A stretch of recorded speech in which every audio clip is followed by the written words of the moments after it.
Hi, my name is Siri. How can I help you? I'm Google. What can I do for you? Hi, this is Chat. What's up? I want you to open your phone. Ask for directions. Set an alarm. Ask it the weather. Chances are, the voice that answers you is feminine. Today, AI assistants are everywhere. And they're usually designed to sound like women? Today, I'm asking, why are so many AI assistants feminized? And what does that reveal about how gender and power are integrated into technology? Before we go any further, we need a quick history lesson.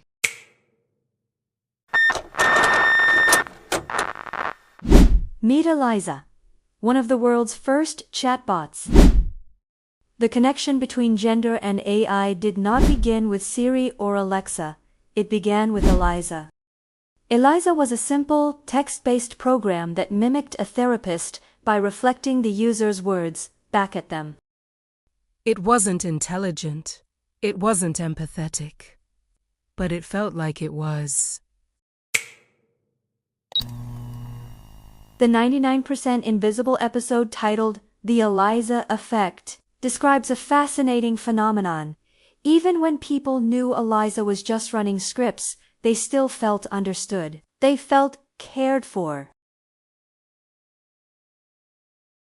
Nevertheless, Weizenbaum's secretary fell under the spell of the machine. And I asked her to my office and sat her down at the keyboard, and then she began to type. And of course, I looked over her shoulder to make sure that everything was operating properly. After 2 or 3 interchanges with the machine, she turned to me and she said, "Would you mind leaving the room, please?"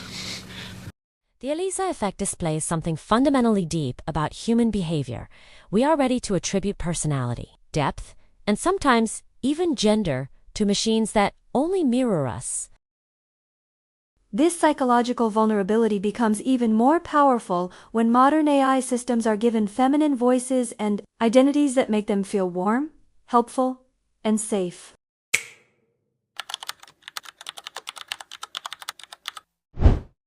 To understand why feminized AI matters, we need to understand how gender itself works.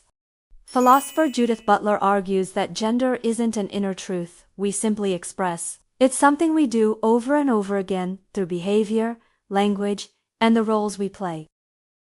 In other words, we learn to speak, behave, respond, and move in gendered ways because culture trains us to. So, if gender is a performance, then AI gender is entirely constructed. Machines have no bodies, no gendered essence. Designers choose the voice. They script the tone. They decide how apologetic, upbeat, patient, or cheerful the assistant sounds.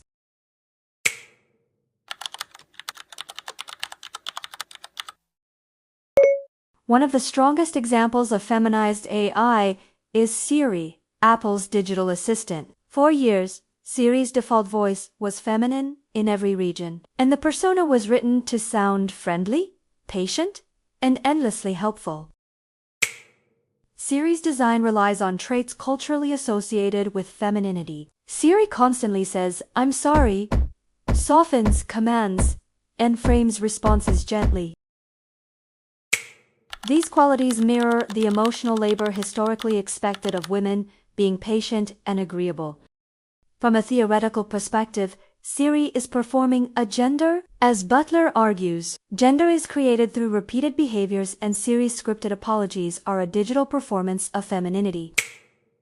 So, the assistant is not inherently female. Designers deliberately coded a gendered persona.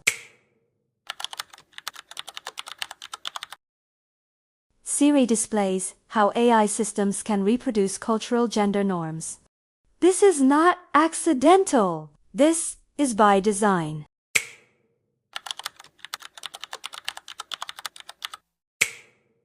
A powerful example of gendered AI is Microsoft's Tay.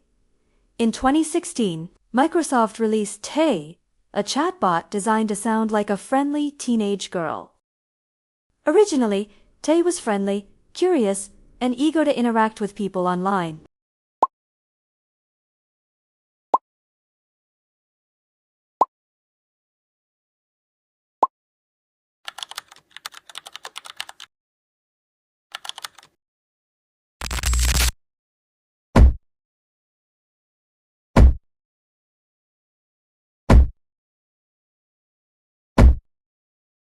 Microsoft's intentions for Tay were for her to learn from natural conversations on Twitter, but within hours of her release, users targeted her with misogynistic, racist, and violent content.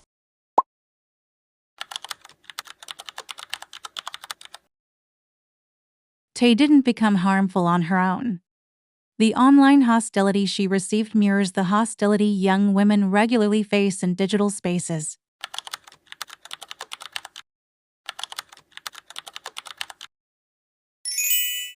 From Butler's perspective, Tay was performing a scripted femininity, one designed by developers, but once released. That performance collided with the cultural reality of how teenage girls are treated online.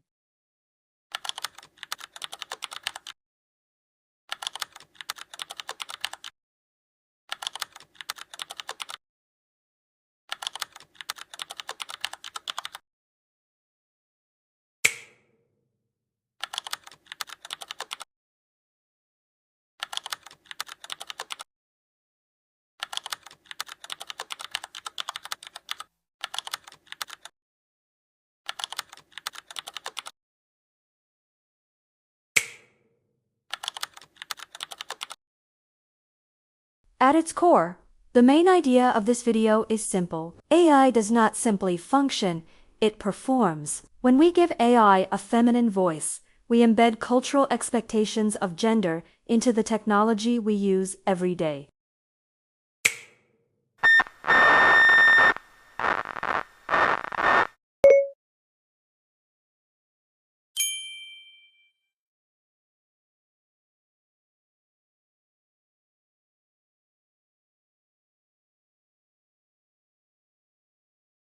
Across these examples, we've seen the same pattern repeat.